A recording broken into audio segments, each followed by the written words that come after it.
여러분 안녕하십니까? 자, 오늘도 131회 기출문제를 공부를 하신, 그러니까 정규반을 수강하신 지 한 6개월에서 1년 남짓 정도 되신 이런 분들 입장에서 문제를 한번 풀어보도록 하겠습니다. 그래서 그 이후에 뭐 논술반, 연구반 아니면 공부를 한 2년, 3년 정도 깊게 공부를 하신 분들 입장에서 문제를 풀어보는 것이 아니기 때문에 문제의 어떤 추세, 그 다음 우리가 이 기본서를 잘 공부를 하게 되면 어느 정도 문제를 이해할 수 있을지, 이런 관점에서 이렇게 보는 것으로 하겠습니다. 자, 먼저 1교시 계략 한번 보도록 하겠습니다. 자, 1번 문제입니다. 자, 유도전동기의 자기여자 현상과 그 대책에 대해 설명하라. 자, 이것 딱 보면 우리 발전기 자기여자 현상 많이 들어보긴 했는데, 전동기 자기여자 현상, 이게 무슨 말일까? 이거 충분히 좀 설명이 좀 돼야 될 것 같고요. 2번 보면 한국전기설비규정 KEC에서 정하는 아래 내용을 설명하라. 그래서 뭐 전압 구분, 그 다음에 전선의 식별, 수용과 설비에서의 전압 강화. 정규반에서 다루지 않은 이런 내용인데, 이것도 좀 쉽지 않은 문제인 것 같고요. 자, 3번 이제 배전선로의 전격 용량 15kVA, 철선 110W, 전부하동선 225W인 변압기가 있을 때, 자, 부하 역률 85%에서 4분의 1 부하의 효율, 또 최대 효율을 구하라. 이것은 이제 우리 지난번 132회 때 풀어드렸던 그 효율 문제하고 같이 연관되어 있는 내용이니까 한번 간단하게 뭐 보면 될 것 같습니다. 자, 4번. 자, 대기압에서 토리첼리의 정리식을 유도하고 수조 낙차의 유효높이 20m에서 수압간에 흐르는 분출 속도와 유량을 구하라. 뭐 유속계수 주어져 있고 출구 단면적도 주어져 있습니다. 자, 이런 문제 보면 이런 게 딱 전제조건 들어가는 것. 그래서 대기압에서 이렇게 얘기 나오면 우리가 알고 있는 토리첼리 정리하고 다른 내용인가? 이렇게 생각할 수 있죠. 이런 것도 이제 시험 문제에서 탁 받아봤을 때 조금 혼란스럽게 만드는 내용인데 뭐 아무 관계 없는 내용이었죠. 우리 알고 있는 내용들을 풀면 되는 거였고요. 자, 그 다음에 5번 보면 원자력 발전소에서 냉각제, 이 쿨란트의 역할, 구비조건, 종류에 대해 설명하라. 이것은 원자력 발전을 하게 되면 열 중성자로의 아주 기본적인 내용이니까 이건 반드시 숙지를 해야 될 상황인 것 같고요. 그래서 5번 같은 경우도 정규반에서 얼마든지 풀어낼 수 있는 문제. 그 다음에 석탄가스화 복합발전이죠. IGCC에 대해서 설명하고, 그 다음에 기존 석탄 화력발전과 구별되는 특징을 설명하라. 이것도 역시 우리 정규반에서 강의했던 내용을 우리 교재대로 한번 정리해서 설명을 해보도록 하겠습니다. 자, 이제 송변전 계통에 사용되는 전력용 3건선 변압기 결선을 YY 델타라는 이유를 설명하라. 우리 실제로 3건선 변압기를 많이 쓰고 있는데 YY 델타를 쓰고 있죠. 왜 YY 델타를 쓰느냐? 이제 이렇게 물어보는 내용이니까 이거 조금 이제 본질적인 내용의 질문이 나와 있습니다. 이것도 한번 보도록 하겠고요. 자, 전력 계통에서 송전 용량을 산정할 때 열적 한계, 전압 안정도 한계, 과도 안정도 한계를 설명하라. 이건 이제 수업 시간에 설명을 드리긴 하지만 다 따로따로 설명을 드리는 거거든요. 근데 이것을 이제 하나로 묶어서 이 송전 용량을 선정할 때 어떤 관점을 고려해야 되느냐, 이런 내용이니까 상당히 좀 쉽지는 않은 이런 문제가 되겠습니다. 자, 이제 단권 변압기의 구조와 권수비 및 용량에 대해서 설명하라. 제가 전력계통공학 할 때 기준 외 권수비 변압기 설명을 드리죠. 오프 노미널 턴 레이쇼 변압기에 대해서 설명드릴 때 단권 변압기를 좀 설명드리는데 그 단권 변압기에 대한 구조, 권수비, 용량 이렇게 질문이 나온 거니까 이것도 뭐 정규반 내용이다 이렇게 볼 수 있겠죠. 자, 분산 전원의 연계 위치, 용량, 역률에 따라 배전 계통의 전압 변동에 미치는 영향에 대해서 설명하시오. 자, 이건 이제 분산형 전원에 대한 문제는 저희 정규반에서는 다루지 않죠. 논술반에서 다뤄야 될 내용이기 때문에 이것도 좀 10점짜리 자체로는 조금 쉽지 않은 이런 문제일 수 있습니다. 전력 조류 계산의 목적과 조류 계산의 기본 알고리즘을 설명하시오. 이것도 역시 정규반에 나오는 아주 전형적인 문제들이다 이렇게 얘기를 했었고, 단지 조류 계산의 기본 알고리즘, 이건 지금까지 물어본 적이 없었습니다. 그런데 이제 이번에 처음 문제가 됐고, 그 다음에 132회 때도 물어봤죠. 예, 그래서 제가 132회 설명드려 있었으니까 이것도 한번 같이 간단하게 보는 걸로 하겠습니다. 자, 송전계통의 유효전력은 송전단전압과 수전단전압의 위상차 델타에 관계되고, 무효전력은 송전계통의 전압 강화에 관계됨을 벡터도와 수식을 이용하여 설명하라. 자, 이건 제가 수업 시간에도 누차 말씀드렸고, 아마도 지금까지 이 발성배전 기술사 출제 문제 중에서 단일한 유형으로 가장 많이 출제된 문제, 이렇게 보시면 될 것 같습니다. 예, 그 다음에 자, 다음 그림과 같은 계통에서 이렇게 VS 1.0, VR 0.9 PU의 선로, 그 다음에 선로의 알프라 JX가 0.5의 J20, 그 다음에 부하가 1, 지상용률 0.8일 때 조상 설비 용량을 구하라. 단 154kV 100mV 기준으로 한다. 예, 그림을 보면 요런 상태에서의 문제를 주어진 겁니다. 이것도 우리 전력계통과학 책에 나와 있는데, 우리 책에는 154가 아니고 66kV로만 되어 있죠. 예, 그래서 그 내용이 차이 나는 거니까 이것도 한번 풀어보도록 하겠습니다. 이제 바로 풀이 시작하도록 하겠습니다. 예, 1번 유도전동기 자기여자 현상과 대책에 대해서 설명하라, 이렇게 되어 있습니다. 자, 그럼 유도전동기 자기여자 현상 조금 생소하시죠? 근데 발전기 자기여자 현상은 여러분 기억나시죠? 그러니까 결국 발전기하고 전동기하고 이제 같은 관점에서 해석을 한번 해보면 쉽게 이해될 수 있습니다. 자, 발전기 자기여자 현상은 뭐였죠? 예, 이제 계통에 투입하려고 하는 상태인데 지금 이제 무부하인 상태죠. 무부하인 상태에서 발전력을 투입을 합니다. 발전력을 계통에 투입하게 되면 이 계통의 정전 용량에 의해서 앞선 진상전류가 발전단 쪽으로 흐르게 되죠. 이래서 발전기에 전기자 반작용의 증자작용을 일으키죠. 증자작용을 일으키다 보니까 주자속의 크기를 키워버리죠. 그래서 발전기에 여자 전류를 공급하지 않아도 계통의 진상 전류에 의해서 발전기의 단자 전압이 갑자기 커지는 이런 현상, 이게 바로 이제 발전기 자기여자 현상이었습니다. 자, 그럼 이제 전동기에 있어서 유도전동기에서 자기여자 현상은 어떤 때 발생을 할까요? 요 생각 잠깐 해보면 되는 겁니다. 자, 먼저 자, 계통에서 부하에 연결되어 있습니다. 그래서 전력 공급되니까 전동기가 회전하죠. 이거는 유도전동기의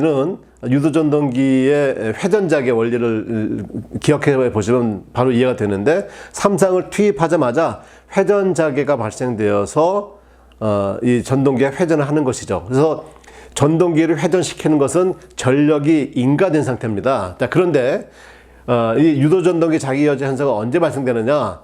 계통에서부터, 즉 부하 쪽으로 전력을 차단시켜 버리는 겁니다. 이제 전력을 이제 차단시켜 버리니까 전동기가 회전하다가 전력 공급되지 않으니까 어떻게 되겠어요? 전력 차단된 상태로 회전하는 거지.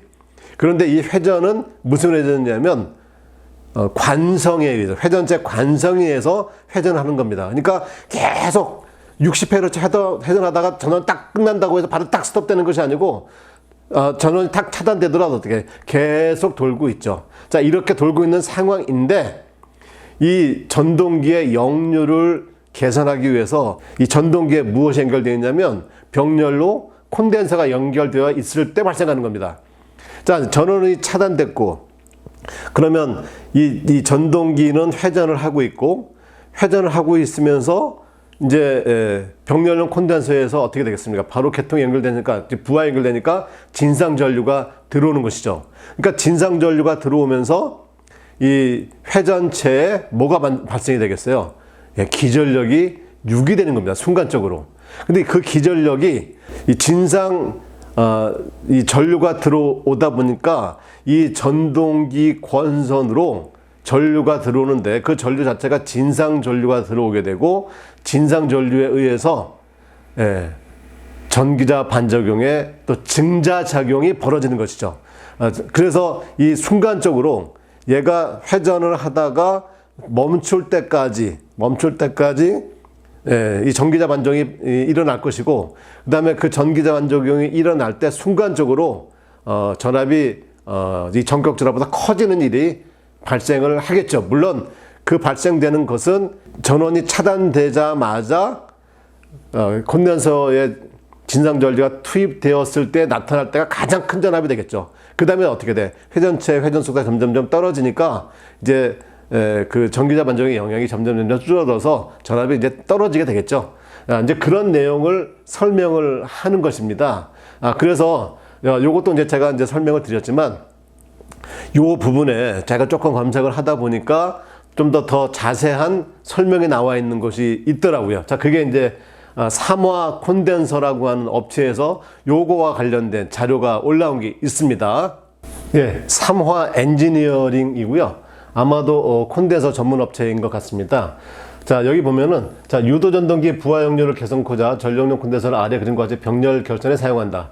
저압 유도전동기는 모두 현장에 이와 같은 방법을 설치해 사용하게 되는데, 이는 유도전동기 자기여자 현상으로 인해 모터 및 콘덴서 절연이 여러 대에서 종국엔 콘덴서 및 모터 고장으로 나타나게 된다. 그래서 이제 자기여자 현상이 발생되는 것은 이렇게 그림을 그려져 있습니다. 그래서 부하의 인덕션 모터죠. 부하에 이제 여기에 콘덴서가 결합이 되어 있는 이런 상태에서 MCCB가 차단되는 거죠. MCCB가 차단되니까 어떻게 됩니까? 얘는 회전체 간성 때문에 회전하고 있고, 그 다음에 여기서 뭐가? 전류가 공급되는 것이죠. 그래서 이제 일종의 이제 발전기 현상이 발생이 되는 것이죠. 자, 이거 보겠습니다. 자, 이럴 경우 모터 정지를 위해 MC가 개방한 후에도 부하 측 전원이 즉시 제로 되지 않고 이상 상승하거나 짧은 시간이지만 바로 감소되지 않는 경우가 있다. 자, 이런 현상을 유도전동기의 자기여자 현상이라고 하고, 전동기가 전원에서 개방된 후에도 회전을 계속해야 하는데, 이는 전원에서 공급되던 여자 전류가 콘덴서에서 공급됨에 기인하는 것으로서 전동기가 유도발전기가 되는 것이다. 이런 내용입니다. 자, 이에 따라 전동기 및 콘덴서 모두의 절연 성능에 악영향을 주게 되는데, 콘덴서 용량이 전동기 여자 용량보다 클수록 용량은 더 커지게 된다. 이거 뭐 너무 당연한 얘기인 것 같죠? 문헌을 살펴보면 전동기의 전격 출력 운전 시 회로 역률이 100% 되는 콘덴서를 설치할 경우에는 전압이 최대 140% 정도까지 상승하더라 라고 하는 것이 이런 문헌에 나와 있다, 이런 얘기입니다.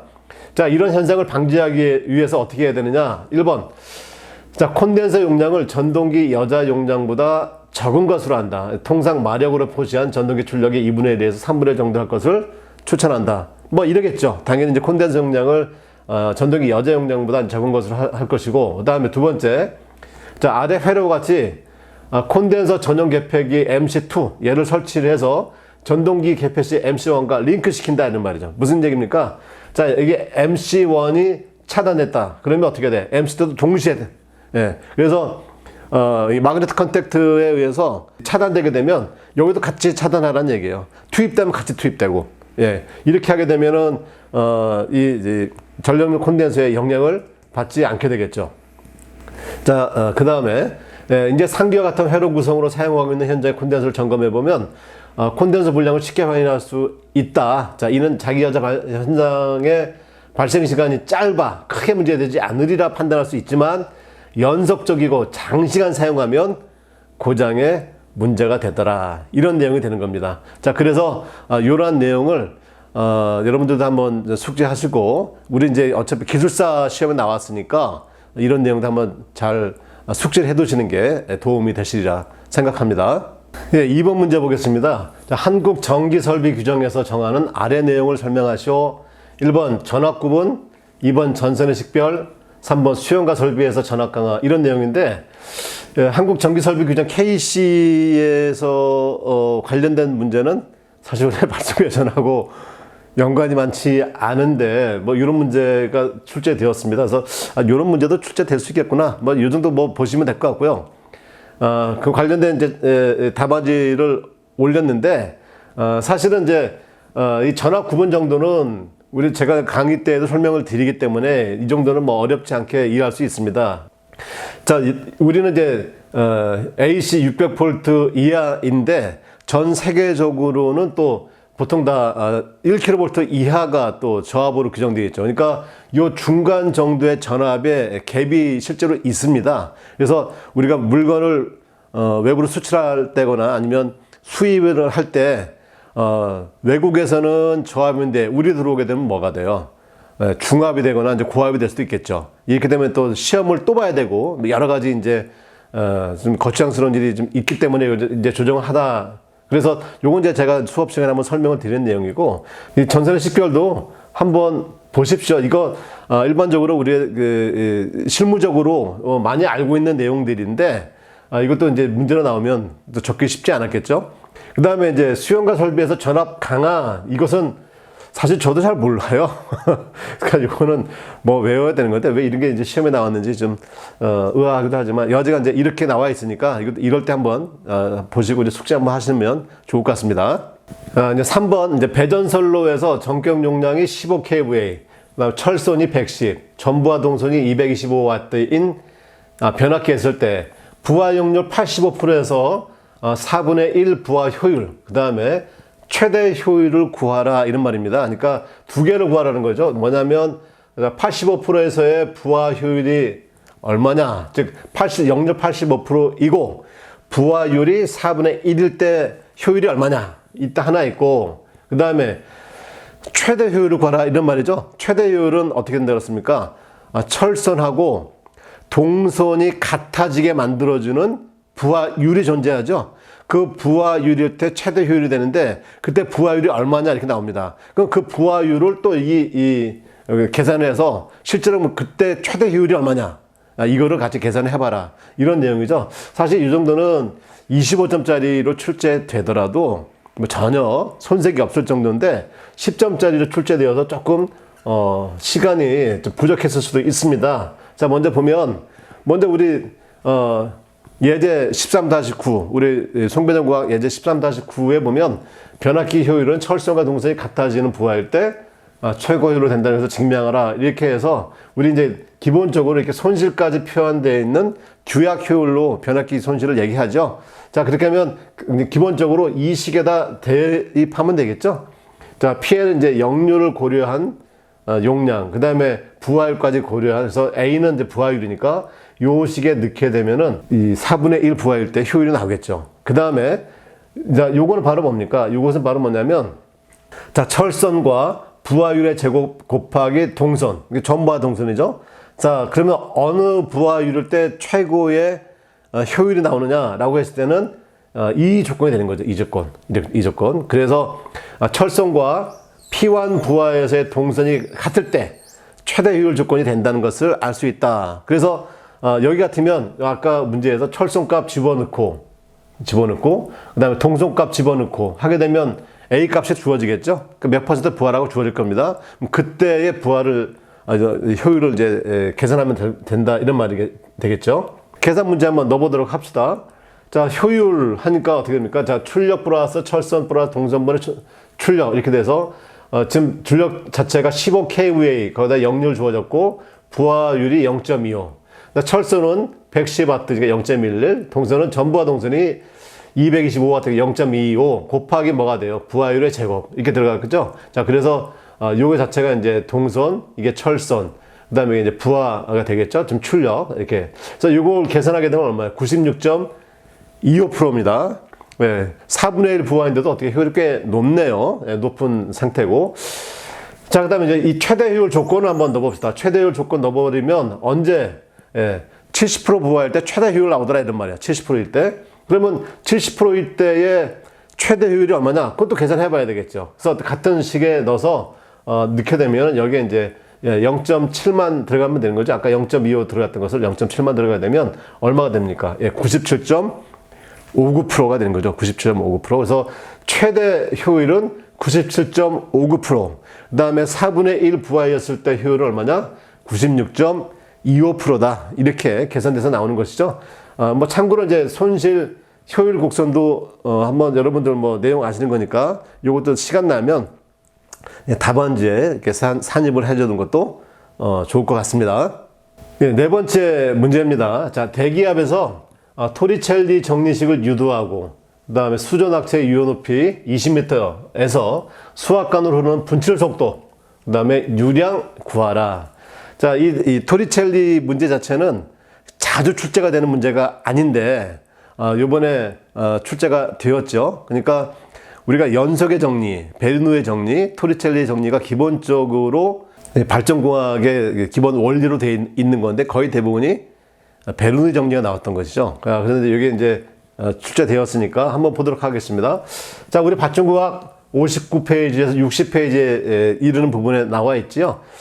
자, 먼저 이 그림을 먼저 보시게 되면은 이 수조가 있죠. 이 수조 매우 크고 그다음 물의 양이 매우 많이 이런 것을 담을 수 있는 수조가 있고, 수조 맨 끝에 여기에 구멍을 하나 뚫었습니다. 그럼 이제 일종의 오리피스다 이렇게 보게 되겠습니다. 그래서 이에서의 물이 갖고 있는 전 에너지와 2번 지점에서의 물이 갖고 있는 전 에너지는 항상 어떠? 같다 이러면 같다. 그래서 같다라고 했을 때 그 이제 베르누이 정리가 성공되는 것이죠. 자, 1번점 1번. 자, 단면적 2를 가진 수조, 여기를 얘기하는 것이죠. 이때의 위치 에너지는 H1, 압력은 오메가분의 P1. 물론 P1도 대기압으로 같은 것이고, 이다 2지분의 V1의 제곱입니다. 즉 여기 오리피스 구멍을 뚫었으니까 물이 내려오는 속도가 있겠죠.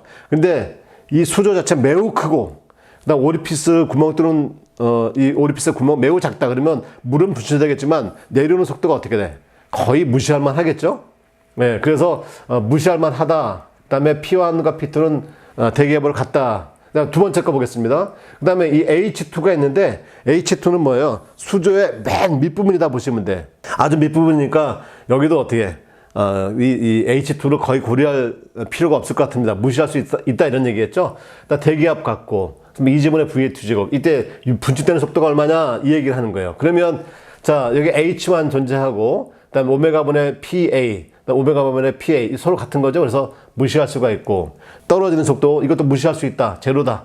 그러면 이제 V2라고 하는 것은 루트 2GH다. 이렇게 바로 얻을 수가 있습니다. 그런데 이제 얻는 요 시계 뿐만 아니고 그다음 뭐가 더 중요하냐면 이제 잘 정리를 해 두셔야 되겠죠. 보겠습니다.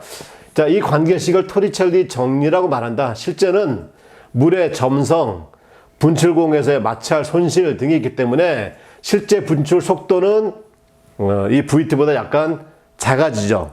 예, 이 마찰 때문에 작아집니다. 그래서 이 작아지게 만드는 요 CV, 이걸 뭐라고 그래요? 이걸 유속계수라고 하죠. 유속계수. 그래서 CV 유속계수라고 불리는 것으로서 보통 0.95에서 0.99 정도가 된다. 그러니까 이런 어떤 마찰 손실이 없다, 뭐 점성이 없다 라고 하면 그 자체가 1이야 1. 예, 전체 나오는 속도를 1이라고 봤을 때 이런 점성이나 마찰 손실 때문에 어떻게 돼? 속도가 떨어진다 이런 말 아닙니까? 그래서 이상적인 것을 1이라고 했을 때 보통 0.9에서 0.99 정도 되더라 이런 말입니다. 그리고 이제 이것은 수심이 깊어지거나 오리피스의 지름이 커지면 커질수록 어떻게 되겠어요? 분출 속도가, 예, 이 유속계수가 커질 수밖에 없겠지. 자, 커지게 돼서 이 값은 점점 커진다 해서 커져도 최대 얼마가 되는 거예요? 최대 1밖에 안 되는 거지. 그렇죠? 자, 또한 이 값은 분출구의 형상에 따라서 또 달라지는데 표 3-1은 그 1례를 보인 것이다. 그래서 이게 이제 유속계수로서 가장 크죠. 보면은 당연히 여기 이 물이 나올 때 마찰력이 가장 적을 것 같고, 그 다음에 어떻게 0.96. 그렇죠? 분출구를 잘 보시면 됩니다. 자, 여기가 그 다음일 것 같고, 그 다음에 여기는 뭐 아무래도 이런 부분에서 마찰이 많이 생길 수밖에 없겠죠. 그래서 이렇게 유속계수의 한 이것까지 이제 감안을 해 보시면 되겠죠. 자, 그래서 뭐 여기 이제 주어진 것들은 풀어보면, 자, 그래서 V라고 하는 것은 CV, 즉 유속계수 곱하기 루트 2GH니까 여기 유속계수 주어졌고, 그 다음에 낙차 주어졌으니까 분출되는 속도 나올 것이고, 그 다음 유량은 얼마냐? 유량은 이제 연속의 정리에 의해서 단면적 곱하기 V죠. 단면적은 아까 5라고 주어졌고 나가는 속도가 19니까 어떻게 돼? 95 m/s, 즉 95톤, 초당 95톤의 물이 배출이 된다 이런 말입니다. 자, 이것이 이제 기본적으로 유출돼서 무엇을 펠턴 숫자를 때리는 것이죠. 펠턴 숫자를 때릴 때 이만한 양으로 때리더라. 이렇게 이해를 하시면 좋을 것 같습니다. 네, 다섯 번째 문제죠. 자, 원자력 발전에서 냉각제의 역할, 구비 조건, 종류에 대해 설명하라. 그러면 무엇이든지 역할과 조건, 그 다음에 종류, 이것은 하나의 세트죠. 그래서 감속제의 역할, 그다음에 감속제의 구비 조건, 감속제의 종류, 그 다음에 뭐 차폐제, 또 있다고 하면 뭐 제어봉, 다 이런 것들이 기본적으로 세트다 이렇게 말씀드렸었죠. 그래서 이것은 우리 교재에 나와 있는 것들만 정리를 하시면 됩니다. 자, 발전공학 413페이지죠. 자, 냉각제 이제 역할을 한번 보겠습니다. 연료를 냉각해서 피복제가 녹지 않도록 한다. 이게 첫 번째겠고, 두 번째, 원자로 내에서 발생한 열 에너지를 외부로 끄집어내기 위한 역할을 하는 열매체이다. 그래서 이 기본적으로 이제 역할은 이제 두 개가 나와 있는 거죠. 요것을 조금 더 보충 설명한 것이 바로 이제 그 다음이죠. 이처럼 냉각제는 노심을 통과해서 열 에너지를 배출시킴과 동시에 노 내의 온도를 적당한 값으로 유지하는 것이다. 이런 말입니다. 그래서 요것을 적어 주시고, 그 다음에 요것을 좀 보조적으로 적어 주시면, 기본적으로 역할에 대해서 이제 정리가 되겠고요. 이제 구비 조건은 어떻게 될까요? 자, 구비 조건으로는 보면 1번 열 전달 특성이 좋다. 당연히 열 전달 특성이 좋아야죠. 왜? 원자로에 발생된 열을 외부로 끄집어내야 되는데 열 전달 특성이 나쁘면 되겠습니까? 그 다음에 중성자 흡수는 기본적으로 어떻게 돼? 많아야 돼? 적어야 돼요? 중성자 흡수는 적어야지. 중성자 흡수가 많아야 될 곳은 핵 연료의 흡수가 많고 흡수된 연료 자체가 그다음에 핵 분열을 이렇게 만들어줘야 되고, 그러니까 기본적으로 중성자 흡수는 감속제든 냉각제든 이런 데에서는 중성자 흡수가 많으면 안 좋은 거죠. 그 다음에 열 용량은 어떻게 해? 당연히 커야지. 열 용량이 작다는 얘기는 뭐예요? 조그만 열이 공급되더라도 금방 자기 자체가 포화된다 이런 말이거든. 그러니까 많은 열을 바깥으로 끄집어내려면 당연히 열 용량이 커야 될 수밖에 없겠죠. 자, 이 밖에도 원자력 발전의 경제성을 높이기 위해서 증기는 압력에 비해 온도가 높은 것이 바람직하므로 냉각제로서는 비등점이 높은 것이 좋죠. 자, 열을 외부로 빼 나가려고 하는데 물에다가 실어서 가는 게 좋겠습니까? 증기에다 실어서 가는 게 좋겠습니까? 당연히 물에 실어야 이 많은 열을 바깥으로 빼낼 수가 있죠. 증기는 부피가 커지기 때문에 증기에는 열을 식히기가 마땅치가 않습니다. 자, 그 다음에 이제 보통 냉각제로서 사용되고 있는 것은 뭐냐? 이제 종류죠. 물, 경수나 중수.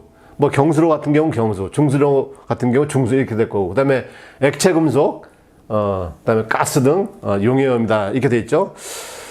자, 요것도 우리 책에 잘 정리가 되어 있죠. 뭐 감속제하고 냉각제 구비 조건을 열거하라 그러면 기본적으로 이제 금방 얘기한 것처럼 이렇게 냉각제 요구되는 조건, 이게 바로 뭐예요? 구비 조건이 되는 거죠. 구비 조건. 예, 구비 조건 한 번 더 보시면 되고, 그 다음에 이런 거는 이 열 중성자로죠. 열 중성자로의 구조는 기본적으로 답안지에 작성을 해주셔야 된다. 네, 이런 정도는 알고 계시기 바라겠습니다.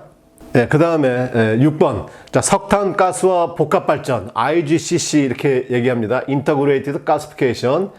그 다음에 컴바인 사이클이 되는 거죠. 제가 대해서 설명하고, 기존 석탄 화력과 구별되는 특징이 무엇이냐. 이건 이제 10점짜리로 나왔습니다. 네. 자, 우리 교재에는 석탄가스화 복합발전이라고 해서 발전공학 509페이지에서부터 510페이지까지 잘 설명이 되어 있습니다. 자, 먼저 한번 볼까요? 먼저 석탄가스화 복합발전에 대해 설명해라 라고 한 거니까 첫 번째, 그러면 이제 기본적으로 개요, 뭐 정의, 그다음 시스템, 그다음에 특징, 이 정도가 요약이 돼야 되겠죠. 우리 책대로 다 정리하면 됩니다. 먼저 보면, 자, 화력 발전의 열효율 향상으로 CO2 발생을 가능한 억제하기 위한 기술 개발이 일찍부터 추진되어 왔다. 최근에 와서 석탄을 연료로 하면서도 이들의 대기 오염을 제거하고 더 높은 효율을 발전하기 위하여 석탄을 가스화해서 발전하는 새로운 기술이 개발되고 있다. 자, 이제 정의입니다. 그럼 이제 IGCC의 정의는 뭐냐? 자, 석탄가스화 복합발전. 고체 연료의 석탄을 가스화로에서 가스화해서 생산한 일산화탄소나 수소 등의 기체 연료를 우선 사용해서 연소시켜서 어디서? 가스터빈에서 그래서 가스터빈 발전을 하고 다시 여기서 배출되는 배열을 이용해서 한 번 더 증기터빈 발전을 하는 복합발전 시스템이다. 곧 이 IGCC는 석탄을 가스화하는 기술, 그다음에 가스터빈 복합 사이클 발전의 기술, 이 두 개가 어떻게 돼? 서로 컴바인드 된 거죠. 그래서 여기 보면은 이런 것이죠. 여기 보면은 가스화 재료, 그러니까 석탄이 들어가고 석탄을 가스로 만들어지기 위한 일종의 이제 촉매들이 석탄 가스화로에 들어가죠. 이 석탄 가스화로에서 들어가면 여기서 가스들이 발생이 됩니다. 뭐 메탄가스, 여기 나오고 것처럼 뭐 CO2, 그 다음에 뭐 H2, 아니면 CX, HX, 이런 다양한 가스들이 나오면 그 가스들을 일단 냉각해야 되겠죠? 열 교환시켜서 냉각합니다. 그 다음에 어떻게 돼? 예, 이제 정제를 하죠. 정제를 한 다음에 우리가 예를 들면 메탄가스나 그다음에 수소가스가 있다라고 하면 얘는 이제 먼저 가스터빈을 통해서 먼저 한번 돌려주겠다 이런 말이죠. 돌려준 다음에 나온 배열이 있죠. 이 배열을 어떻게 돼? 이 HRS, 히트 리커버리 스팀 제너레이터에 넣어서 기본적으로 한번 또 복합 발전을 하겠다 이런 말입니다. 그러니까 크게 나눠보면 어떻게 돼? 이렇게 가스화기, 즉 가스화 시스템 하나 있고, 그 다음 어떻게 돼? 예, 가스터빈 복합 발전이니까 컴바인드 사이클 되는 거죠. 그래서 여기에 하나의 시스템, 여기 하나의 시스템, 이렇게 되어 있다. 이렇게 설명을 드릴 수가 있죠. 자, 그래서 자, 가스화로에서는 고체 석탄을 가연성의 석탄가스로 전환함과 동시에 석탄에 포함된 회분은 용융 전략으로 해서 배출한다. 자, 이런 것들이 중요한 거예요. 그러니까 우리 화력 발전을 하게 되면 석탄을 연소시키지 않습니까? 연소시키면 다 부유된 상태에서 연소를 해. 그래서 연소가스가 어떻게 돼? 계속해서 외부로 배출되죠. 물론 이제 집진기 등으로 해서 각종 이제 미분을 잡아내긴 하지만 얘는 기본적으로 뭐 한다는 겁니까? 얘는 이제 동시에 이 석탄을 부유한 상태에서 연소시키는 게 아니고 석탄을 이 화격자 같은 형태로 놓고 이 가스 화재 촉매를 집어넣어서 가스만 배출하는 거니까 얘가 어떻게 돼? 연소되면서 그냥 대부분 다 제로 되는 거지. 그래서 이제 그거를 녹여서 일종의 슬래그 형태로 바닥에 배출시키니까 기본적으로 분진이 발생하지 않는다. 이런 말 되겠고. 그 다음, 가스 정제 설비에서 아까 그림에서 보시면 이게 가스 정제 시스템이죠. 이 가스 정제 시스템에서도 뭘 한다는 거예요? 석탄 가스에 포함된 유황 화합물. 뭐가 되는 겁니까? 속수가 되는 거고, 그 다음에 질소산화물, 녹스죠. 얘네들을 불순물을 가스터빈에서 연소시키기 전에 제거하는 거야. 그러니까 이 가스 정제 시스템에서 속스, 녹스 시스템을 한다는 것이죠. 그러니까 여기 내에서 분진을 제거하고 가스 정제 시스템에서 속스, 녹스를 제거한다. 이렇게 되는 것이죠. 자, 복합발전 설비에서는 정제된 석탄가스를 연료로 해서 가스터빈을 구동한 동시에 가스터빈의 배기가스나 이 가스터빈의 열관기로부터 회수한 열로 증기터빈을 구동해서 발전하는 것이다. 그래서 기존의 연소 화력하고 비교해보면 발전효율을 3에서 5% 정도까지 더 높일 수 있다. 예, 이거 수업 시간에서 설명드렸으니까 내용 한번 더 보시고요.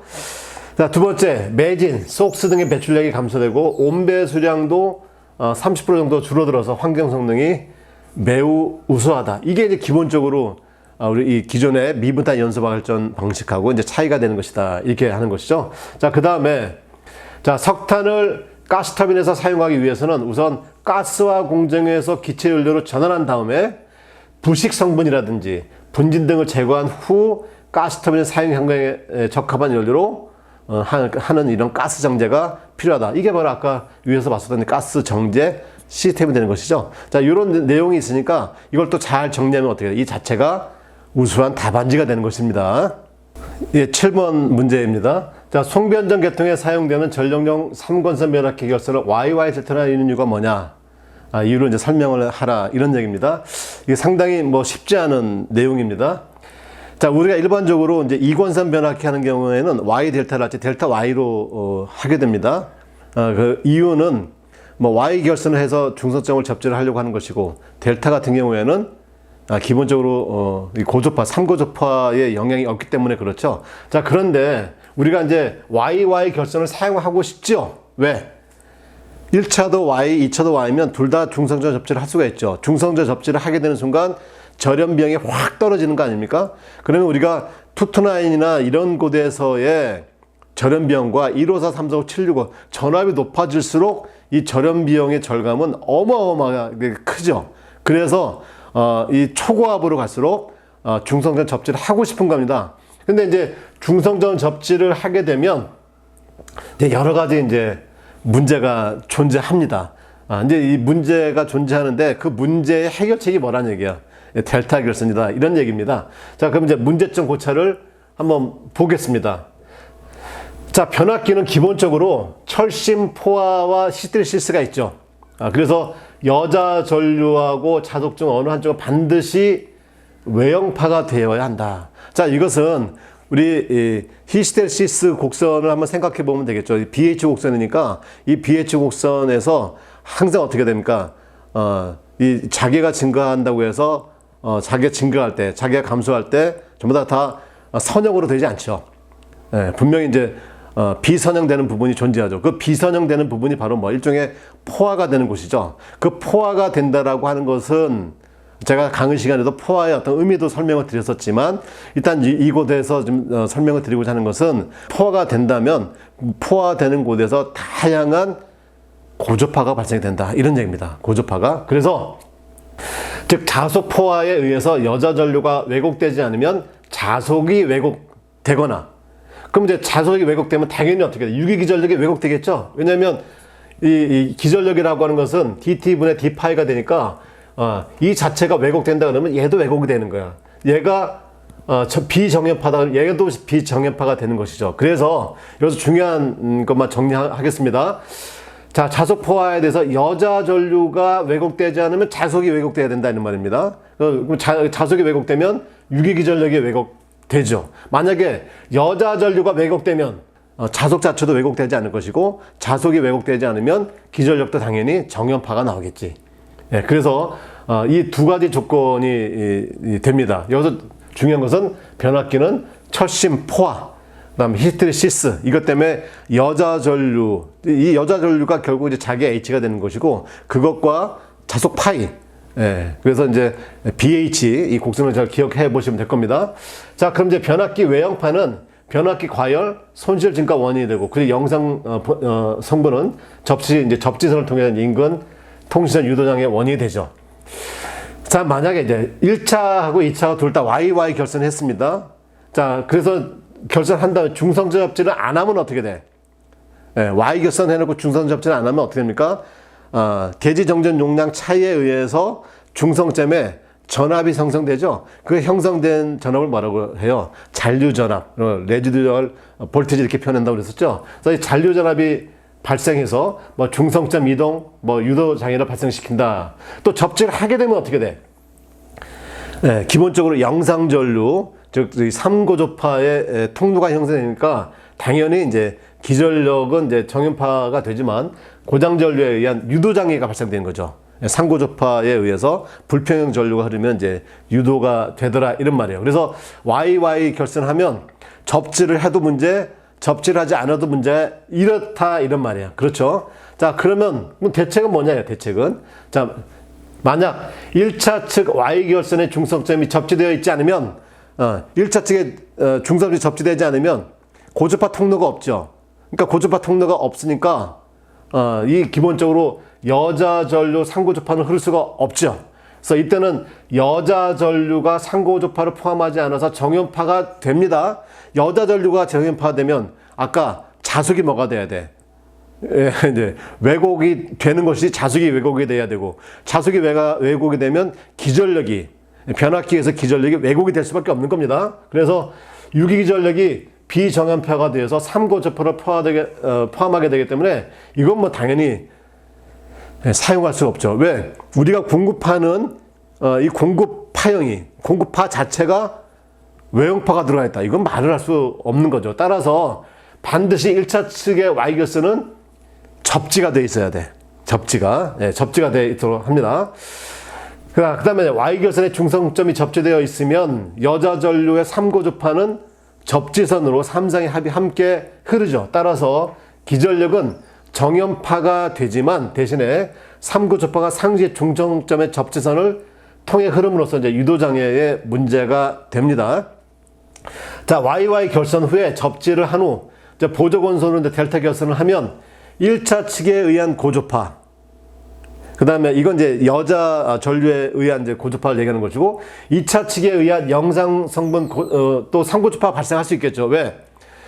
이 2차 측은 거의 대부분 뭐예요? 부하 측에 연결되는 거거든요. 그래서 부하의 비선형에 의해서 이 전원 측으로 이제 고조파가 넘어올 수 있다 이런 말입니다. 근데 그 고주파가 넘어왔을 때 이제 보면 여기가 1차 측이고 여기 2차 측입니다. 그러면 1차 측에 의해서 만들어진 고주파가 오고 또 2차 측에서 만들어진 고주파가 오니까 이 변압기 내부는 매우 좀 이 불규칙한 형태가 될 수 있는데, 그래서 어떻게 돼? 그 사이에 델타 결선을 놓겠다는 거예요. 이 델타 결선을 놓게 되면은 1차 측에서 만들어진 상고주파가, 그다음 2차 측에서 만들어진 이 상고주파 자체가 어떻게 돼? 내부에서 상쇄가 돼버린다 이 말이야. 내부에서. 그래서 이 델타 결선의 장점이, 그래서 상고주파가 선전류에 나타나지 않는 것도 있지만 상전류 자체에 이 델타 결선을 통해서 이 3고조파가 델타 결선 내에 묶여버리게 되는 거죠. 자, 그런데 1차하고 2차가 같이 들어와 버리면 어떻게 돼?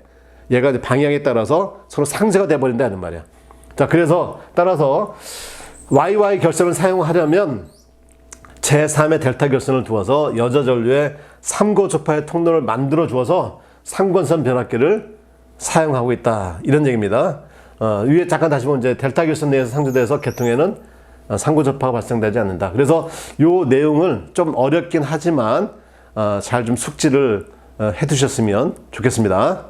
네, 8번 문제죠. 자, 전력 계통에서 송전 용량을 산정할 때 열적 한계, 그다음에 전압 안정도 한계, 과도 안정도 한계가 존재하겠습니다. 자, 이것을 설명하라 이런 말이에요. 자, 그러면 이제 우리가 먼저 딱 생각할 때 이 송전 용량을 따지지 않으면 열적 한계가 뭐가 먼저 딱 머리에 떠오르시냐면 대부분 다 발전기, 발전기의 열적 제한.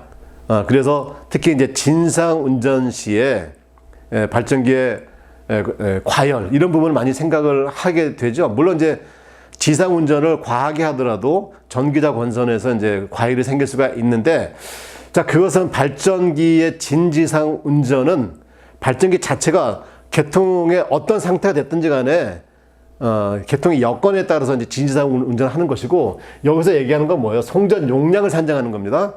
이 송전 용량을 산정할 때는 발전기의 열적 한계는 해당이 되겠어요? 안 되겠어요? 야, 이건 해당되는 사항이 아닙니다. 발전기의 열적 한계는 송전 용량을 고려할 때는 의미가 없어요. 왜? 송전 용량을 예를 들어서 얼마만큼 송전하겠다 라고 이미 결정이 났어. 그러니까 발전기도 당연히 거기에 용량이 맞춰져 있는 상태입니다. 그럴 때 열적 한계를 얘기하면 뭐가 되겠습니까? 예, 이 용량을 수송을 해야 될 송전 용량이, 송전 선로가 적정하냐를 따져야 되는 거지. 예, 그게 이제 이 열적 한계의 핵심이다 이렇게 보셔야 됩니다. 그러면 자, 우리 성배전과학 91페이지 보시면 결국 이제 송전 선로가 이 송전 용량을 견딜 수가 있느냐, 버틸 수 있느냐, 이제 그게 핵심이 되겠죠. 그래서 이제 뭐라고 나왔냐면 전력 소요의 증가와 더불어 전력의 대량 생산, 대량 수송이 필요하게 됨에 따라 수송 수단으로서 지즘 케이블의 대용량화가 관심을 모으고 있다. 자, 지즘 케이블의 대용량을 위한 방법은 송전 전압의 고전압화, 뭐 첫 번째가 될 거고, 두 번째가 뭐예요? 전류 용량의 증대화죠. 지금 우리가 고려할 때 송전 용량을 고려할 때는 이미 전압은 선정되어 있고 얼마 많은 전류를 보낼 수 있느냐 이런 얘기가 되는 것이죠. 자, 여기 이제 케이블에서는 전류 용량을 보내기 위해서는 어떻게 할 것이냐도 따져야 되는 것이지만, 그래서 여기는 어떻게 돼? 예를 들어서 뭐 여기 보겠습니다. 뭐 후자의 전류 용량 증대화에 대해서 종래 케이블을 가령 도체 굵기를 늘린다거나 강제 냉각 방식을 도입한다거나 절연제로 계량에 의한 내열 성능의 향상, 또는 뭐 유전 차선의 저감, 뭐 여러 가지 개선책이 모색되고 있죠. 뭐 그래서 이제 관로 기준 케이블, 극저온 케이블, 초전도 케이블, 특히 뭐 초전도 케이블 이렇게 되고 있고, 그다음에 가공에서는 어떻게 돼요? 가공에서는 우리가 기본적으로 뭐 TACSR도 썼다가, 그 다음에 한 단계 또 넘어요. 스타샤 쓰죠? 스타샤는 이제 I가 되는 거고, 그 다음에 또 어떻게 돼? 또 하이스타샤 이렇게 쓴다고 그랬죠? 그러니까 이 점점점 어떻게 더 많은 전류를 넣더라도 열에 의한 제한을 좀 덜 받겠다라고 하는 게 가공선에도 쓰는 거고, 기본적으로 이제 케이블에도 쓰는 것이죠. 그래서 여기서 열적 한계는 기본적으로 케이블이나 가공도체나 얼마만큼 이 열적에 버틸 수 있느냐, 이런 말이 핵심이 될 것이고요. 자, 두 번째, 이제 전압 안정도 한계입니다. 그러니까 지금 이제 송전 용량을 결정해서 송전을 할 수 있습니다. 송전할 수 있는데 어떤 걸 고려해야 되냐라고 얘기하면 지금 전압 안정성을 고려해야 된다는 말이에요. 자, 이게 바로 전압 안정도 한계인데, 자, 우리 이제 개통과학 520페이지 보시면 이제 PV 곡선이 나와 있죠. PV 곡선. 이 PV 곡선은 어떤 내용이 핵심이냐, 그 내용을 먼저 보겠습니다. 자, 최근에 유럽이나 일본에서 발생한 대형 사고의 원인이 된 전압 불안정 현상은 전력계통의 새로운 문제점으로 중요시되고 있다. 이 현상은 예상 외의 수요 급증이라든지 돌발적인 설비 정지 등으로 무효전력 손실이 급격하게 증가해서 이른바 무효전력의 수급 균형이 무너졌기 때문에 발생한 것이다. 이를 예방하기 위해서 평상시 전압 유지 대책만으로는 부족하고 신속한 전압 제어에 응답성이에요. 응답성. 그러니까 응답성 확보가 새로운 과제로 등장하고 있다, 이런 얘기입니다. 이게 무슨 얘기입니까? 자, 이제 송전 용량을 버텨낼 수 있는 송전 선로가 구성되어 있는데, 이게 꾸준하게 송전 용량을 보내고 있습니다. 그러니까 송전 용량 자체는 문제되지 않아요. 그런데 개통에서 갑작스럽게 부하가 확 증가하거나 부하가 급속히 감소할 때에 있어요. 특히나 이제 부하가 갑자기 증가할 때란 얘기죠. 냉방부하가 증가할 때. 이 냉방부하 증가할 때 이 냉방부하에 대해서 송전 용량 충분한데 뭐가 문제가 된다는 거예요? 예, X의 변동에 따라서 전압 드롭이 심해지게 되더라. 전압 드롭이. 그래서 그 전압 안정성의 관점에서 또 봐야 된다, 이런 말입니다. 그래서 지금 이제 이게 바로 소위 말하는 이제 PV 선도가 되는 거죠. 이 PV 선도를 보게 되시면 지금 이게 현재 수요, 지금 현재 우리가 송전하고 있는 송전 용량인데, 이 송전 용량에서 얼마만큼의 여유가 있느냐, 송전 용량이. 그다음 그것에 따라서 어떻게 델타 V 얼마만큼의 전압 변동의 여유가 있느냐, 이런 얘기를 하는 건데, 이 자체가 어떻게 기울기 점점 급속하게 커지죠. 마이너스 커진단 말이에요. 그러니까 이게 부하가 증가를 하게 되면 전압 드롭이 많이 떨어지게 되고, 그럼 이 전압 드롭이 많이 떨어지는 것에 따라서 얼마만큼 소궁성 있게 무효전력 보장 설비가 가동될 수 있느냐, 이런 관점에서도 접근해야 된다라고 하는 내용이고요. 자, 그 다음 이제 마지막으로 또 볼 내용이 바로 뭐냐면, 이제 과도 안정도 한계의 관점에서 보는 겁니다. 그러니까 안정도 관점에서 보는 거예요. 이제 정태 안정도는 의미가 없는 거라고 말씀드렸고, 과도 안정도죠. 아주 짧은 시간에 고장에 따른 이 델타 P, 그렇죠? 이 설명 드릴 건데, 자, 이것도 우리 책 어디 나와 있어요? 전력계통과학 496페이지부터 499페이지까지 과도 안정도, 특히 이제 단단법에 대해서 아주 자세히 설명이 되어 있죠.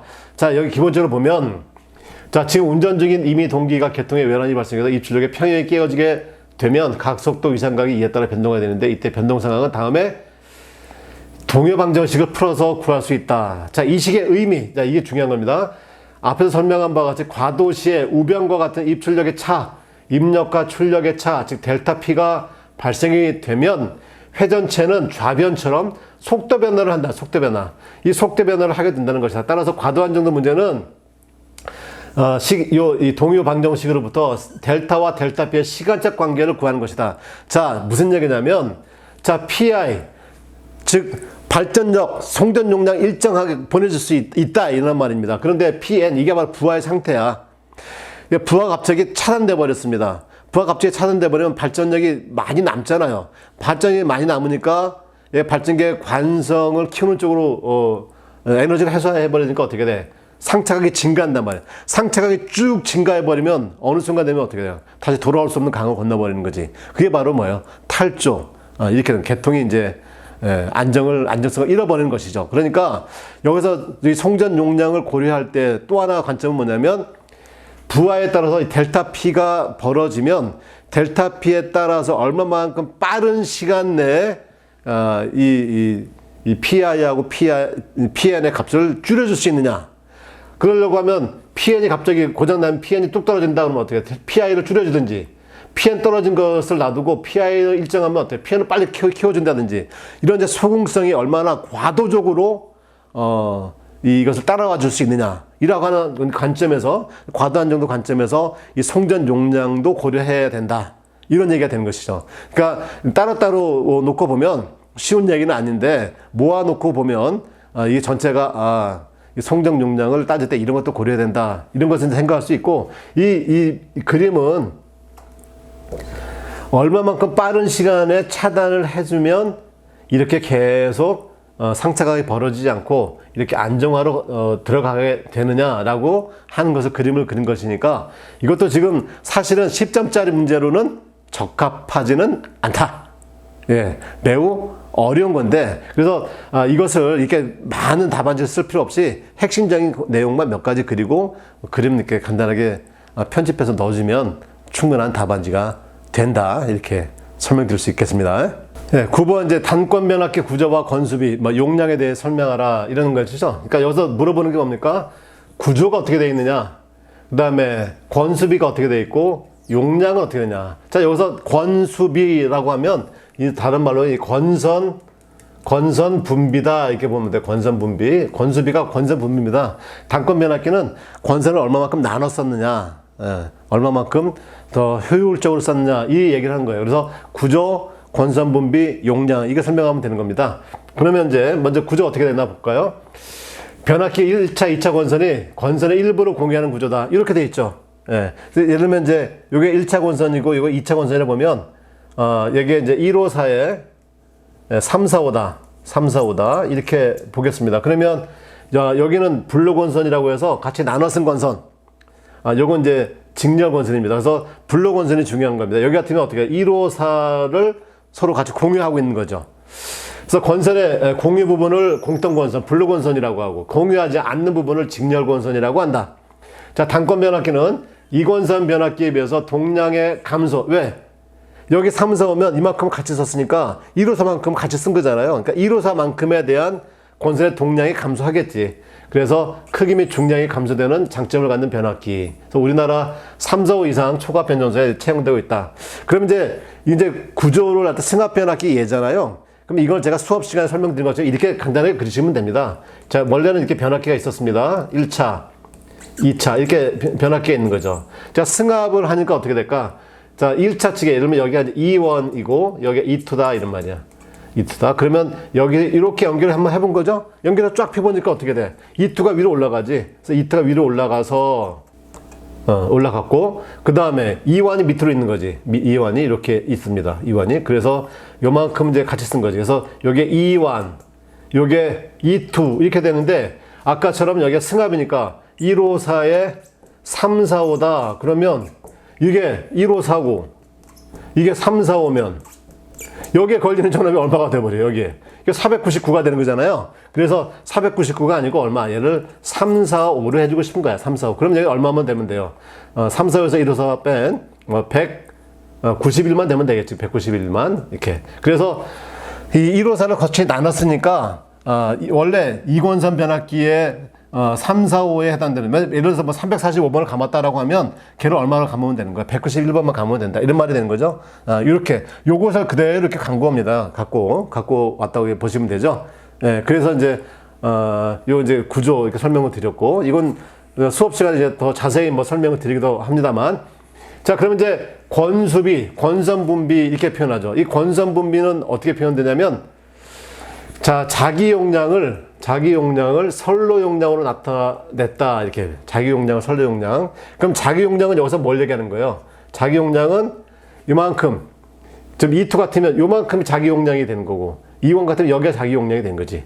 그렇죠? 예. 그 다음에 선로 용량은 345나 요쪽, 154. 요게 이제 선로 용량입니다. 물론 여기는 제가, 표현을, 이제 전류 표현을 하지 않아서 그런데, 전류까지 포함하게 되면, 자기 용량, 이 위에는 어떻게 돼? 자기 용량은 이 191이 어떻게 나온 거예요? E2 E1이 191이었지. 그 다음에 여기 흘러가는 전류가 어떻게 돼? I2잖아요? 그래서 E2 E1의 I2가 되겠고.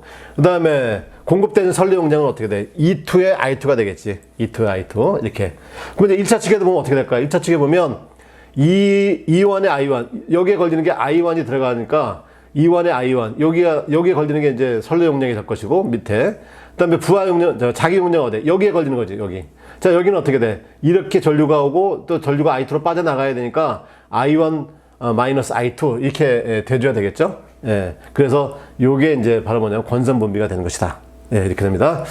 자 그러면 이 권선 분비는 1보다 같거나 작은 값이 돼야 되겠지. 왜? 권선을 나눠 썼으니까 기본적으로 나눠 쓴 것 자체를 고려해 보면은 당연히 1보다 낮아야 될 것이고, 또 변압계 출력에 비해서 실제 권선 용량도 작고, 따라서 이권선 변압기에 비해서 동량이 적게 소모된다. 즉 퍼센트 임피던스가 작다. 변압기의 크기, 무게가 작아지므로 경제성이 있다. 그래서 이게 많이 쓰인다 이런 말입니다. 그래서 용량 따지면 이제 자기 용량, 부하 용량. 아까 전 부하 용량을 선로 용량이다 이렇게 얘기를 했습니다. 그래서 여기서 봤을 때 요만큼이 바로 뭐예요? 여기 나와 있는 게 자기 용량. 요 밑에 이게 바로 뭐가 되는 거예요? 이제 부하 용량이다 이렇게 이해할 수 있죠. 이건 뭐 어려운 내용 아니니까 잘 숙지하시기 바라겠습니다. 예, 10번입니다. 분산 전원의 연계, 위치, 용량, 역률에 따라 배전계통의 전압 변동에 미치는 영향에 대해서 각각 설명하라. 자, 이것은 이 정규반에서 강의할 내용은 아니고요. 우리가 논술반에서 아주 집중적으로 강의를 하시는 겁니다. 그래서 이것은 지금 정규반 좀 1년 정도 되신 분들에게는 이해하기가 좀 어려운 내용이기 때문에 우리 학원에서 작성한 답안지를 그대로 댓글에 올려놓을 테니까 이거 이제 참고해서 보시기 바랍니다. 지금 당장 공부를 할 상황은 그런 건 아닌 것 같습니다. 11번입니다. 자, 전력 조류 계산의 목적, 그다음 조류 계산의 기본 알고리즘을 설명하라. 자, 이것도 우리 책에 그냥 나와 있죠. 147페이지 전력계통과학 147페이지 보시면 전력 조류의 목적이 뭐냐 아주 정리 잘 되어 있습니다. 자, 전력 수요가 변화하거나 발전소나 송전선을 증설한 경우 각 발변전소의 모선 전압이나 각 송전선에 흐르는 전류 등이 어떠한 영향을 받게 되는가 하는 것을 추정하게 된다. 그렇죠? 추정합니다. 따라서 전력 조류 계산의 목적, 역할, 다음에 세 가지다. 이것은 무조건 암기해야 된다 얘기했습니다. 그래서 전력 조류의 목적, 이걸 다른 걸로 얘기하지 마세요. 그냥 교재로만 딱 가시면 됩니다. 첫째, 지금 가장 알맞은 운영 방법이 뭐냐 이걸 판단하는 거예요. 조류가 계속 변화하니까 가장 알맞은 운영 방법이 뭐냐 이걸 결정할 것이고, 두 번째, 계통의 확충 계획의 위반이죠. 계속 어느 모선 쪽으로 계속 점점 부하가 증가하고 있다. 해마다 부하가 증가하고 있다. 그래서 이것을 조류 계산을 해보면 이제 어떤 흐름이 나오죠. 그래서 이제 확충 계획을 위반한다. 또 하나는 뭐예요? 사고 예방 제어죠. 예, 사고 예방 제어. 지금 갑자기 큰 전류가 흘렀다. 이게 사고냐? 아니면 갑자기 어떤 문제에 의한 것들이냐? 이런 것들은 이제 다 계산이 조류 계산하면 다 나오게 됩니다. 조류 계산하면 기본적으로 다 나오게 되는 것이고, 그 다음에 이제 조류 계산 방법이 뭐냐? 조류 계산의 방법. 그게 바로 뭐야? 기본 알고리즘이죠. 기본 알고리즘. 자, 이것은 이제 전력계통과학 158에서 159페이지에 있고요. 그 다음에 저번에 132회 1교시 유튜브 영상에 이미 올려놨습니다. 우리 수강생들 모범 답안 잘 보시면 되고, 그 다음에 결국 이제 이 내용이 이제 조류 계산의 기본 알고리즘이 되는 거죠. 자, 예를 들면 이제 이 모선 자체도 이제 부하 모선이라고 가정합니다. 부하 모선. 그럼 모선이 이렇게 있겠죠? 이게 부하 모선이야. 그럼 부하 모선은 기본적으로 뭐를 알아? P하고 Q. 여기도 P하고 Q를 알겠죠? 얘가 I 모선이고 J 모선이다라고 하면 PI, QI, 그다음에 PJ, QJ 이걸 알겠죠? 그러면 여기 성전설로 다 이렇게 있을 거고 이렇게 다 갈 겁니다. 그러면 자, 이 모선의 전압을 알아야 되는데 어떻게 할 거냐? 예.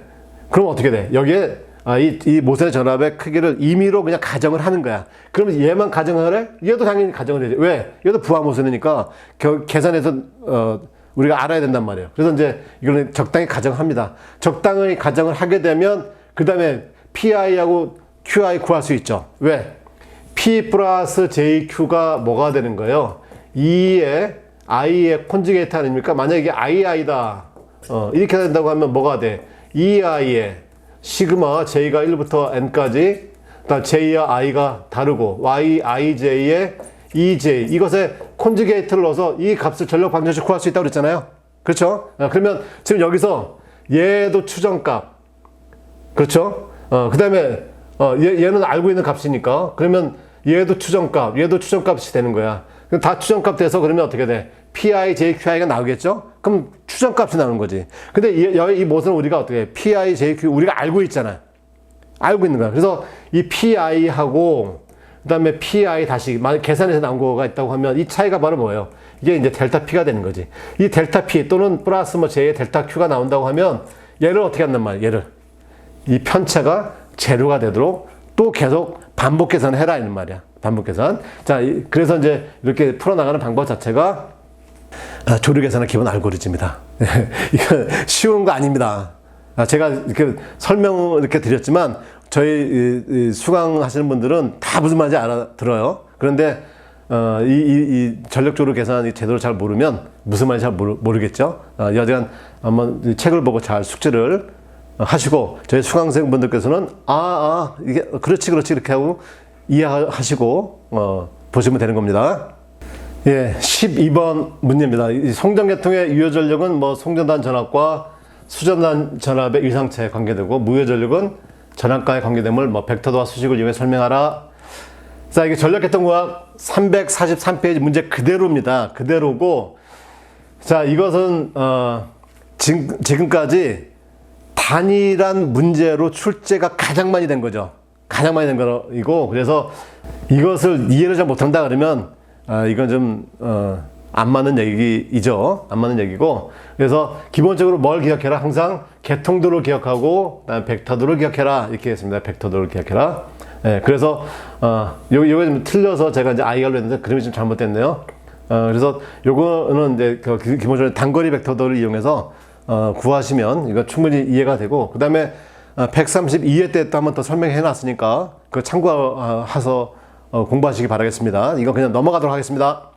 예, 마지막 이제 13번 문제입니다. 이 13번 문제는 제가 수업 시간에도 매우 좋은 문제다. 이 문제 매우 좋은 문제이기 때문에 반드시 숙지를 하셔야 되고, 문제가 나오면 이게 만만치 않게 어렵다 이렇게 말씀을 드렸던 문제인데, 문제 잠깐 보면은, 자, 다음 그림과 같은 계통에서 VS가 1PU, VR이 0.95, 선로의 임피던스가 0.5 플러스 제20이고 부하가 1, 지상 용률 80%일 때 조성 설비 용량을 구하라 이런 얘기입니다. 154 100M의 기준으로 한다 이렇게 돼 있죠. 이건 이제 우리 전력계통과학 예제 7-5번에 나와 있고, 차이는 뭐예요? 우리 예제 7-5에는 66kV 계통이고 지금 주어진 건 얼마입니까? 154kV. 요거밖에 차이가 없는 겁니다. 자, 그러면 자, 이 VS 한번 표현해 볼까요? VS가 이제 1PU가 되겠고 VR은 0.95다 이렇게 주어져 있고, 그 다음에 R 플러스 X 임피던스는 0.5 플러스 제2의 20 이렇게 돼 있죠. 예. 자, 그 다음에 요 PL과 JQL인데 이게 지금 부하에서 필요하는 유효전력, 무효전력이죠. 얼마입니까? 1.0PU다 이렇게 1.0PU. 그러면 사실은 이게 이 유효전력이 1PU인지 피상전력이 1PU인지 명확하게 좀 줘야 되는 건데, 우리 교재에서는 어떻게 되어 있냐면 이 PL 자체가 1PU로 해서 PL이 1PU. 그럼 이제 QL은 얼마냐? 한번 영유 주어졌으니까 이건 바로 구할 수가 있습니다. 자, 그러면 이제 이 얘기는 뭐냐면, 자, 여기서의 무효전력 값이 얼마냐? 이건 그냥 얼마예요? 이게 1이면 무효전력 얼마입니까? 0.75지. 이건 이제 밑에 계산해 보면 알게 될 거고요. 0.75P입니다. 자, 그 다음에 지금 여기서 공급되는 PR하고 QR이 있는데 여기서 공급되는 QR이 얼마냐를 찾아야 되지. 공급되는 QR이 얼마인지를 알아야 부하가 0.75를 요구하고 있고, 그럼 거기에 맞춰서 무효전력을 얼마를 공급해 줄 것이냐 이런 얘기가 되는 겁니다. 그러면 이것은 일종의 뭐예요? 이 선로에 대한 이제 전압강화식이 있지 않습니까? 그 전압강화식을 보면 어떻게 되는 거예요? 우리가 이제 전압강화 2라고 하는 것은 VR분의 PR 플러스 QX였어. 그렇죠? 요 식은 뭐 당연히 알고 계셔야 되고. 자, 그러면 이제 델타 E가 얼마입니까? 1PU 0.95니까 0.05 이꼴 VR이 0.95. 그 다음에 P가 얼마예요? P가 지금 1로 받고 R은 얼마냐? R을 구하려고 하면 어떻게 돼? 이 자체가 이제 0.55ohm이지만 전부 다 PU로 가야 되니까 이 Z 베이스를 구해야 되겠죠? Z 베이스는 뭐 154의 제곱을 전력으로 나눠주면 되는 거니까 237.16이 베이스 값입니다. 자, 거기에 대해서 PU 값은 얼마냐? 그러면 이제 넣어주면 되겠지. 그럼 넣어주면 얼마입니까? 0.0021이 R 값입니다. 그래서 0.0021 플러스 Q 값, 이걸 우리가 이제 구해야 되는 거지. Q 값. 그 다음에 곱하기 0.0843 이렇게 되는 거죠. 자, 이것이 여기에 지금 문제를 풀어놓은 겁니다. 해답을 이렇게. 그래서 여기서 구한 이 Q 값이 얼마냐? 이 Q 값이 지금 이 송전솔로에서 보내주고 있는 Q 값이 0.539로 보내주고 있다 이런 말이에요. 0.539. 네, 다시 보면은 지금 얘가 0.75의 무효 전력이 필요한데 보내주고 있는 무효 전력은 얼마예요? 0.539를 보내주고 있는 거예요. 왜? 얘를 더 보내주고 싶어요. 더 보내주고 싶으면 어떻게 돼? 전압 강화가 더 생기는 거지. 왜? 무효 전력하고 전압 강화는 비례하기 때문에 무효 전력, 즉 지상 무효 전력을 더 공급을 많이 해주고 싶으면 전압 강화가 더 생기는 거예요. 그래서 이 전압 강화가 지금 송전 단압하고 수전 단압의 전압 차이가 얼마? 0.05PU만큼의 제한이 돼 있단 말이에요. 이 제한이 돼 있으니까 이 송전 솔로에는 보낼 수 있는 한계가 존재하는 거예요. 한계가. 자, 그래서 이제 여기 0.539가 보내주고 0.75가 된 건데요. 그러면 부하가 요구하는 게 0.75면 이 여기서 무효 전력은 두 가지 방법을 따질 수가 있어요. 하나는 뭐냐면 여기 0.539의 지상 무효 전력이 오니까 여기에 요 차이만큼의 플러스 지상 무효 전력 공급해도 관계는 없죠. 그렇지만 어때요? 그렇게 하면 어떻게? 전압 강화가 더 떨어지는 거예요. 네, 문제 생기는 거죠. 그래서 이 부하에서의 무효 전력 크기를 줄여주면 여기랑 맞춰주면 되지 않겠느냐 이렇게 생각할 수 있는 거죠. 그 줄여지는 걸 뭘로 하겠다는 거예요. 진상 무효 전력을 고려해 보겠다 이런 얘기가 되는 거지. 그래서 그것을 이제 식으로 표현하면 이렇게 되는 겁니다. 여기 잘 보실지 모르겠지만 QR 이 공급되는 것은 QL 지금 부하가 필요한 것 플러스 QC가 되겠지. 지상일지 진상일지 모르겠지만 그래서 이 QC 값은 어떻게 돼? 넘어가면 마이너스 QL 플러스 QR이 되니까 마이너스 0.211이 나오더라 이거 0.211 마이너스. 그건 마이너스라고 하는 것은 이제 진상을 얘기하니까 진상 21.1 MVA 전력을 공급해주면 된다. 이렇게 문제를 푸시면 됩니다. 제가 이렇게 풀어드린 것은 교재하고 조금 차이가 있어요. 그러니까 참고해서 보시면 될 것 같고. 근데 제가 만약에 출제위원으로 들어간다고 하면 문제를 아까처럼 똑같이 안 내겠어요. 이렇게 낼 것 같아. 어떻게? 자, 다음 그림과 같은 계통에서 VS가 1PU, 선로의 전압 강화를 5%로 제한했다. 그러면 5%를 넘어갈 수는 없다는 얘기잖아요. 그러면 5%를 넘어갈 수 없다? 그러면 어떻게 돼? 이 무효 전력의 크기도, 보낼 수 있는 무효 전력 크기도 제한돼 버리는 거지. 자, 이때 공급되는 무효 전력량이 얼마냐? 최대 무효 전력량이 얼마까지 공급할 수 있느냐? 5%로 제한된 상태에서. 그러면 이제 아까 위에 나왔던 것처럼 우리가 이제 전압 강화식을 넣어서 VR분의 PR 플러스 J 뭡니까? QX 이렇게 해서 이 최대에 보낼 수 있는 Q 값을 만들어내겠지. 자, 그 다음에 이제 부하단에서 공급해야 될 무효 전력량의 종류가 얼마냐? 그러니까 여기에 공급되는 게 아까 위에서 보면 0.539. 그 다음에 부하에서 받아야 될 게 얼마? 7.5야. 0.75. 0.75란 말이야. 0.75. 자, 이랬을 때 우리가 줘야 될 거 바로 뭐가 되느냐? 진상분으로 해서 공급할 수 있다 이런 말이죠. 그러니까 문제를 이렇게 변형을 해서도 출제할 수 있다.